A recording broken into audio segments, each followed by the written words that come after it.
La resistència als antibiòtics és un dels problemes greus de salut a tot el món. Afecta especialment les infeccions en implants mèdics com catèters, marcapassos i pròtesis. Els antibiòtics actuals de vegades no funcionen i trobar-ne de nous està costant molt. Per això és important tenir alternatives. N'han trobat una al Centre de Regulació Genòmica, que està donant molt bons resultats en animals. Una de les complicacions importants que poden tenir els pacients intubats a l'UCI és que el tub que els entra a la tràquea s'infecti. Són infeccions molt difícils de tractar perquè els bacteris formen un biofilm, una estructura impenetrable.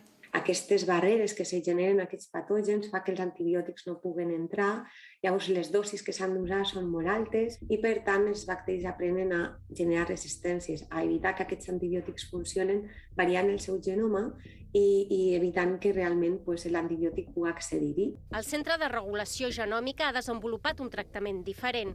És una píndola viva, creada a partir d'un bacteri del pulmó modificat genèticament. Les proves en ratolins han donat resultats molt prometedors perquè han eliminat el 82% de les infeccions. Hem desenvolupat tota una caixa d'eines que ens ha permès modificar aquest bacteri perquè siga segur, perquè estiga atenuat i perquè siga capaç de produir de manera contínua i local agents terapèutics en el lloc on t'interessa sense tindre efectes secundaris perquè no van per tot el cos, sinó que estan localitzats únicament al pulmó.